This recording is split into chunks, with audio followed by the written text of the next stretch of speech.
Awas mata batinnya. Makanya ada istilah bisik ing ati, pancere ati, uripe ati. Orang yang bisa memahami dari 4 penjuru arah, dari jurus 35 sebelum kita mendapatkan jurus kunci dan kita mendapatkan kesah. Kesah adalah kesah. Dengan kata lain, di saat kita sudah mangkat berangkat kepada Tuhan yang Maha Esa, menemukan sang mutara hidup bertahta yang di dalam mukadimah dijelaskan, hendaklah kita kudu iso noto batin. Oleh sebab itu, bisikin ati, sesuatu yang berbisik di dalam batin kita, kita harus bisa memahami sing muni ki apa. Nafsumu apa setanmu, apa jati dirimu, atau betul-betul petunjuk dari Tuhan yang Maha Esa. Makanya harus bisa memahami. Ojo kabeh kerenteke ati diarani atimu sing muni, kadang demite muni ya eneh. Cuma pemahaman yang saya pahami, kalau sifatnya intuisi lintasan di dalam batin, itu godaan adalah nafsaniyah, sifatnya nggudo. Kita harus paham, nafsu itu gak boleh dimatikan tapi kendalikan. Ada sifatnya nafsu kemewahan, ada sifatnya nafsu senang makan, ada sifatnya nafsu tunduk taat, ada nafsu mempunyai sifat amarah. Ini dari penjuru arah kita yang diserang. Malah nek jurus 35 nih iso memahami makna filosofinya. Sebenarnya apa? Kiblat papat kalimo pancer, dulur papat kalimo pancer. Biarpun bagaimana, nafsu 4 itu adalah saudara kita sing perlu dimong karo awake dhewe, jangan sampai awake dhewe diemong karo hawa nafsu. Lah iya kandhane. Nafsu sufiyah kemewahan, senengi mek gur mewah tok. Pengin punya rumah bagus, duwe bojo sing ayu sepok bahenol, montok weleh-weleh BMW. Ya kan, pangkatnya ingin tinggi, monggo. Tetapi kita sebagai pancer harus bisa mengendalikan. Masa hidup kita cuma mek gur golek kesenangan duniawi. Eneke mek gur melek, golek, nyekek, nelek. Itu kalau kita mengikuti nafsu sufiyah, kemewahan. Gimana kita kendalikan? Kalau seumpamanya usia kita cuma mementingkan urusan kemewahan saja, tahun bertambah, usia kita semakin dekat dengan kematian, lo guru ngenal jati diri, mek guru buru bokong semok tok, mek guru buru dunyot tok, mek guru buru sing jenenge kenikmatan sesaat, kita wafat, kita tidak akan pernah menemukan sang mutiara hidup bertahta. Monggo kita kasih ruang, cuma kendalikan, jangan berlebih. Begitu juga nafsu alwamahnya. Saudara kita yang satu yang mendampingi diri kita itu sifatnya mek gur seneng mangan tok. Kadang makan di mana-mana, kalau ada rapat panganane opo, itu nafsu alwamahnya. Makan di restoran, makan di pinggir jalan, posting di status, cepret rawon setan. Lah itu apa? Menunjukkan kita itu senang makan. Yo gak apa-apa, tapi mosok isine nang donya mek gur mbadok tok. Makanya nafsu itu gak mengenal tua. Yang tua adalah usia kita. Usiane iso swidak 70 80. Lah nafsu karepe pingin jek koyo nom-nomane mangan enak-enak, delala wis umur 50 munggah, kolesterol datang, asam aurat datang. Akhirnya yang bisa membatasi mengendalikan diri kita. Kalau nafsu pingine enak tok, kita kendalikan, kasih ruang kita makan. Cuma yo mosok urip mek gur mangan tok. Ada nafsu mutmainnah, ini nafsu yang baik, tunduk taat kepada Tuhan yang Maha Esa. Kalau muslim senang datang ke masjid, iktikaf, Saudara kita yang Kristen mungkin meramaikan gereja. Saudara kita yang Hindu datang ke pura. Ibadah terus menerus, tapi lek ibadah tok yo remek. Ada ruang untuk keluarga. Ada waktu untuk kita makan. Mosok beli wiritan tok, ya katut ya manut, ya katut ya manut, ya rondo ya rondo, ya katut ya manut. Ada sifat nafsu, yaitu apa? Amarah, sifatnya ngamuan. Makanya kalau menurut ada penjelasan sifat amarah kalau kita kendalikan menjadi sifat syaja'ah, yaitu kendel. Di lambang kita ada yang namanya lambang yang berdiri tegak, ada merahnya, itu adalah berdiri di atas kebenaran. Berani karena benar, takut karena salah. Orang BSHT simbolnya jelas, berdiri di atas kebenaran, berdiri tegak di atas kebenaran. Kita disimbolkan dengan jago. Jago jo sampai jadi jago kandang. Keluruk bengak-bengok nang kandange dhewe, dijak gelut nang njaba wedi, bolone diceluk. Jarene digtoyo tanpa aji, ngluruk tanpa bola, menang tanpa ngasorake. Bener, cuma praktek kadang enggak. Digtoyo tanpa aji, ngluruk tanpa bola, mulih tanpa nyawa. Ngono. Makanya kita diberi simbol kebenaran, keberanian. Di saat kita membela kebenaran digambarkan seperti simbol jago. Wong WSHT itu simbol jagone wis jelas nyoto. Kudu wani tarung. Iya toh? Di saat kita membela kebenaran, membela kehormatan, membela organisasi harus berani. Nomor loro aja sampai dadi jago pedotan, gepuk sepisan melayu, preketek. Yang ketiga, jago simbolnya apa? Jago kudu wani getih. Di saat kita membela kehormatan kita, keluarga kita, organisasi kita, membela diri kita, anak kita, harus berani darah. Dan yang terpenting, jago harus mati di kalangan. Jangan sampai kita mempertahankan harga diri kita, diinjak-injak kehormatan kita, kena gebuk sepisan wani melayu. Iku jenenge apa? Jago kena banyon wis lereng. Jelas ya Mas? Jelas Mas ya? Dadi awake dhewe kudu wani. Orang yang punya sifat jago, kuat temenan, sifat amarahnya berdiri di atas kebenaran, kita menjadi orang yang berani. Yaiku pancere lho sing ngatur. Hatinya sudah hidup. Makanya orang BSHT itu atine lek wis kadung mancer temenan, setelah bisi ing ati baru pancere ati. Batin kita sudah menyatu dengan Tuhan. Ati wis kadung eling pada Tuhan yang Maha Esa. Ada istilah kawula karo Gusti, manunggaling kawula Gusti. Sebenarnya kawula itu loh wilayah otak kita, pemikiran kita. Gusti adalah bagusnya hati. Kalau pikiran dan hatimu menyatu, lho iki diarani manunggaling kawula Gusti. Wis aja dhuwur-dhuwur. Gusti bagusnya hati. Makanya saya sampai buat istilah eng iku kan eling-eling nang Gustine. Eling-eling nang Gustine. Apa Gustine? Bagusnya hatine. Makanya mancer podo gremengane pikir karo gremengane ati podo disimbolkan menjadi temu rasane suruh temu ros.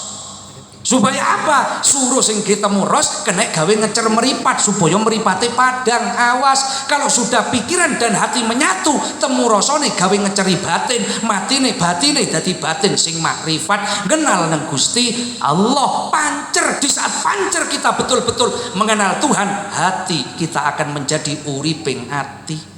Ati lek wis urip kaya iwak nang jero segara. Hati kalau hidup laksana ikan dalam air. Tapi hati nek wis mati iku ibaratnya iwak metu teko banyu. Apa? Mudah terpengaruh. Taruh kecap manis, taruh garam asin, ditelen nang micin rasane sedep. Lho iwake mati. Ikan tongkol kalau hidup meskipun lautan asin gak melok asin, apa urip. Orang kalau batinnya sudah mati mudah terpengaruh. Geruduk ngalor melok ngalor, ngidul melok ngidul, ngetan melok ngetan, ngulon melok ngulon, koncone tobat, koncone bejat, ana tanggane tuku togel gak tuku tapi titip. Iki malah mati hatine.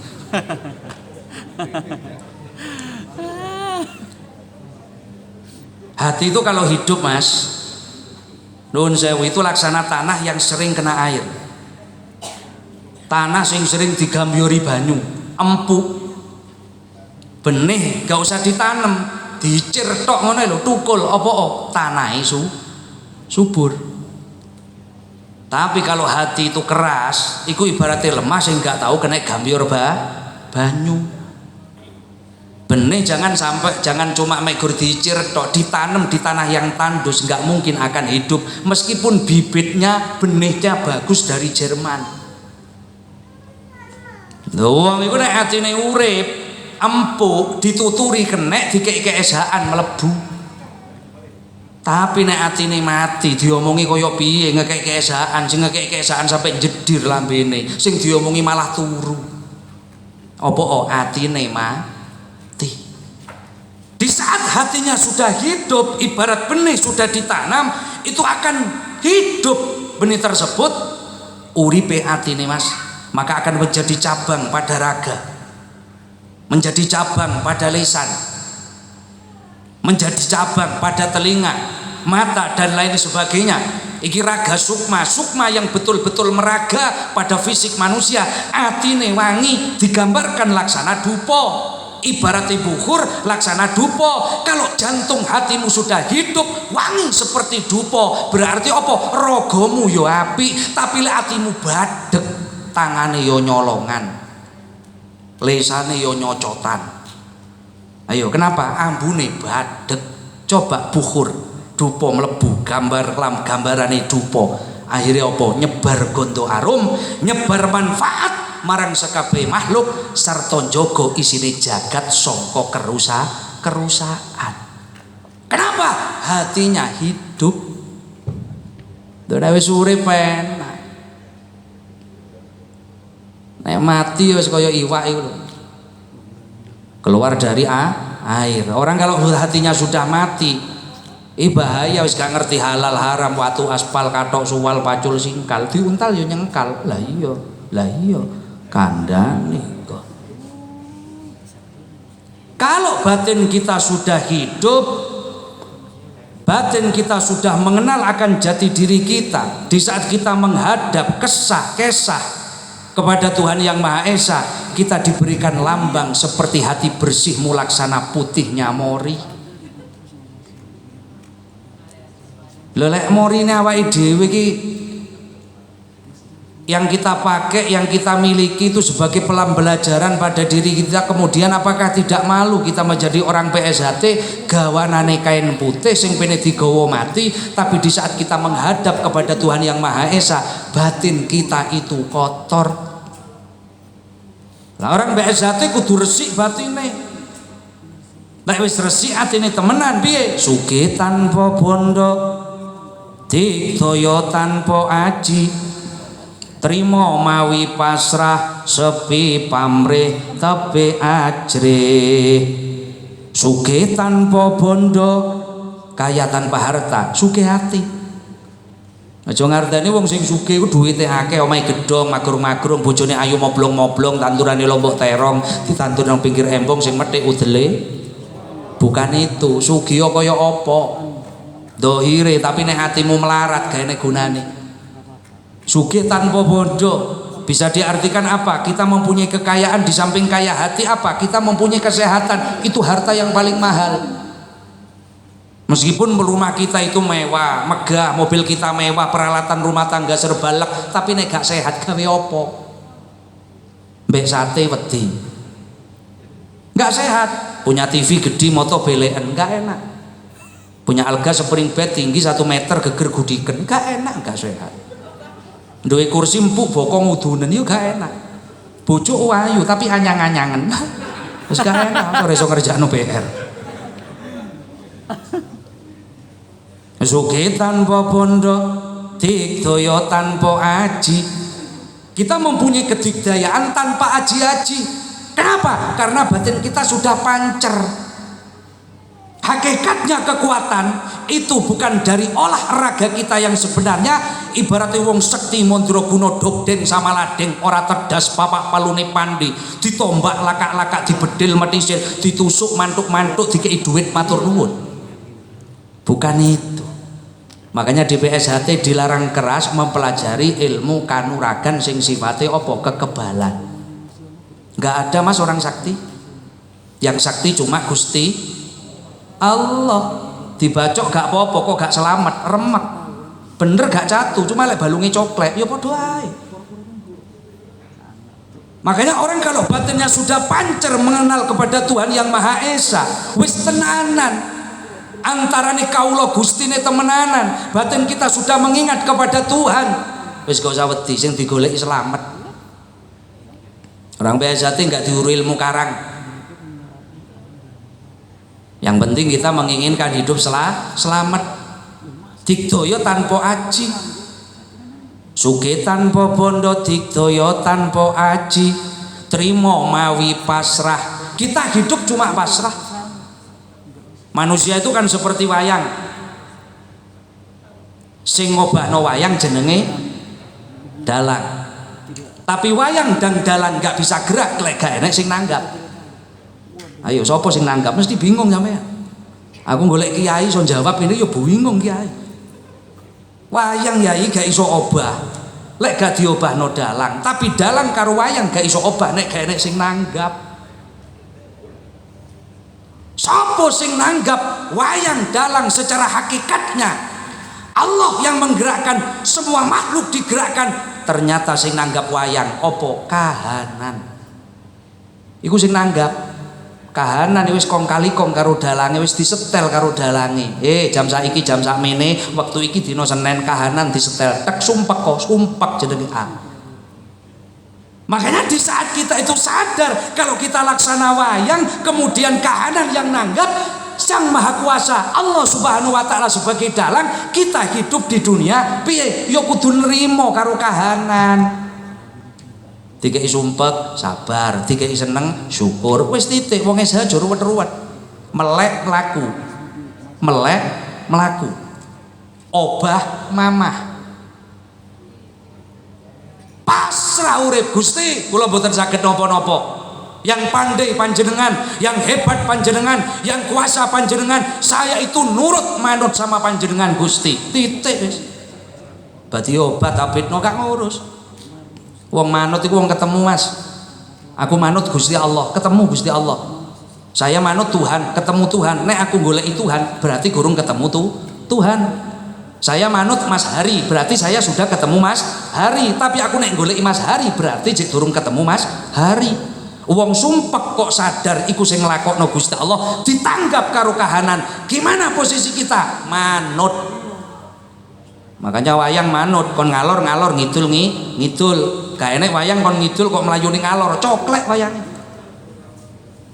Kadang kita dihadapkan dengan permasalahan, ditanggap karo kahanan. Jam saiki detik iki sumpek ada masalah, keinginan nafsu akal kita gimana? Cobaan 1 meter, karpe nafsu sakilan mari. Wes akhirnya bingung, golek dukun, golek kiai, njuk suwuk sembarang, halah gurung 1 meter, gurung kira mari. 1 bulan kita diuji keinginan nafsu kita 1 minggu. Kalau belum 1 bulan gak mungkin akan selesai.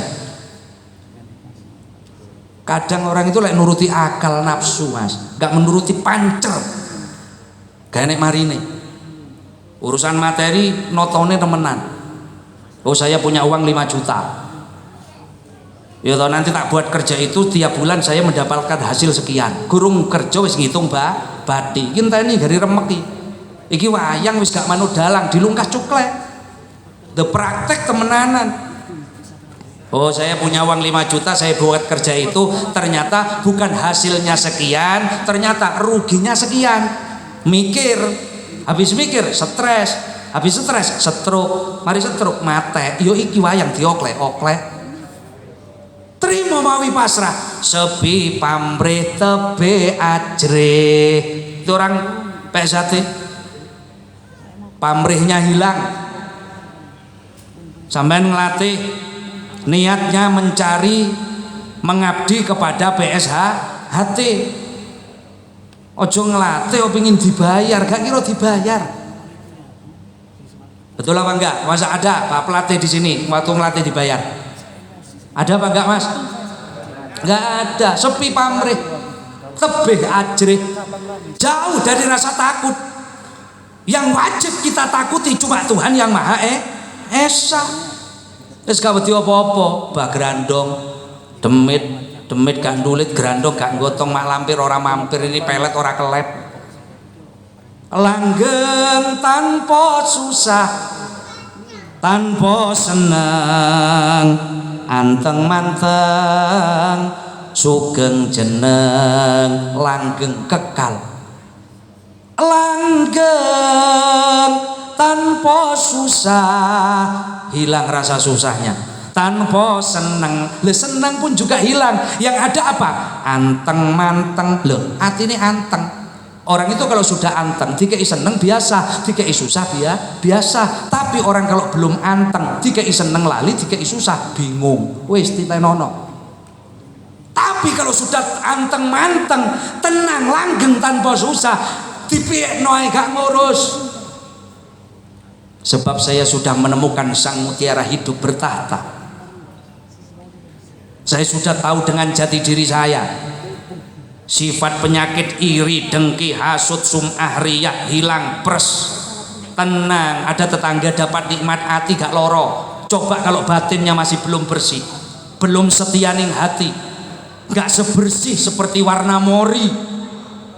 Ya Allah, ada tetangga dapat kenikmatan sumpek. Tonggo bangun omah tingkat 3 ngeluh. Tetangga beli kipas angin ya muter karepe dhewe ngene. Tonggo tuku kol merongkol, tonggo tuku gelang melang-melang. Apalagi yang punya gelang orangnya kaya, ikut yasin tahlil gelang swidak diku kabeh, Pak. Tangan 30 kiwa 30 wa dzikir la ilaha illallah, yang gerak bukan tangannya, bukan kepalanya tapi sirah tangane. Lho, ledeh. Enggak menerima, penyakit hatinya masih ada. Orang yang semacam ini tidak akan pernah menemukan ketenangan, tidak akan pernah menemukan kebahagiaan. Makanya hartanya pun tidak akan menjadi harta yang barokah. Sebabnya opo ati ini gurung tenang. Tapi kalau hartanya itu barokah, sedikit cukup, banyak itu turah-turah. Nek gak barokah angel. Toko itu kalau barokah, toko nek barokah, sing teko tuku, sing tuku teko, Mas. Tapi nek gak barokah, sing teko gak tuku, sing tuku gak teko. Sing tak baleni rada mbulet. Toko itu kalau toko itu kalau barokah, yang datang beli, yang beli datang. Tapi kalau nggak barokah, yang beli nggak datang, yang datang nggak beli, nggak barokah. Tutul pelembungan nggak barokah yang bledos. Ngopo pitik gak barokah teluwen kabeh, jual bensin gak barokah kobong ae. Tutul bakso gak barokah numplek. Pentoling glundung tekan ndi. Padhe temok tanggane Madura pisan. Aduh dek iki pentole sapa glundung mrene dek. Pentolku. Abu kok cek gedene dek, yo gedhe pentolku. Pentol gak barokah yo keluyuran. Bojo lek barokah Mas, turune yo melumah. Nek gak barokah yo murep ae. Sing lanang sampai mangkel iki bojo tak nyambik ngono nggih.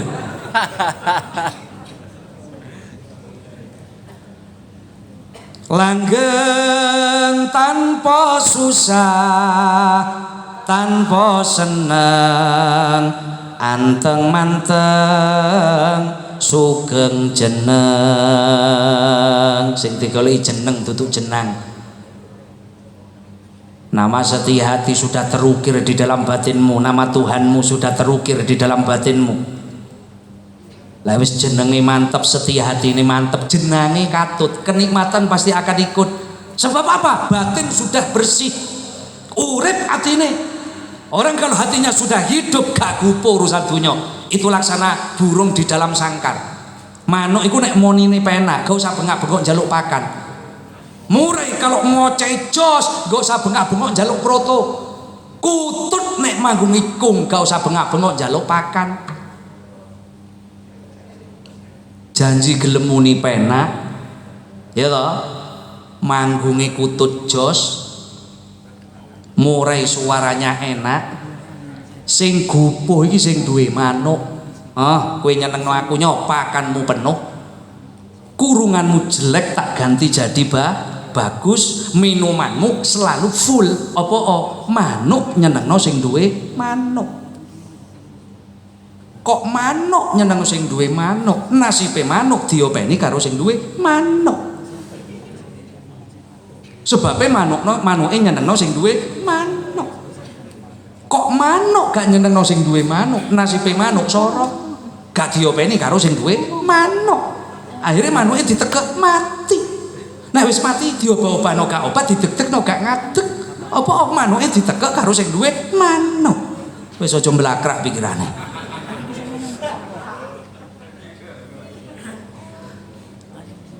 Loh, hati kita itu laksana sangkar, laksana burung.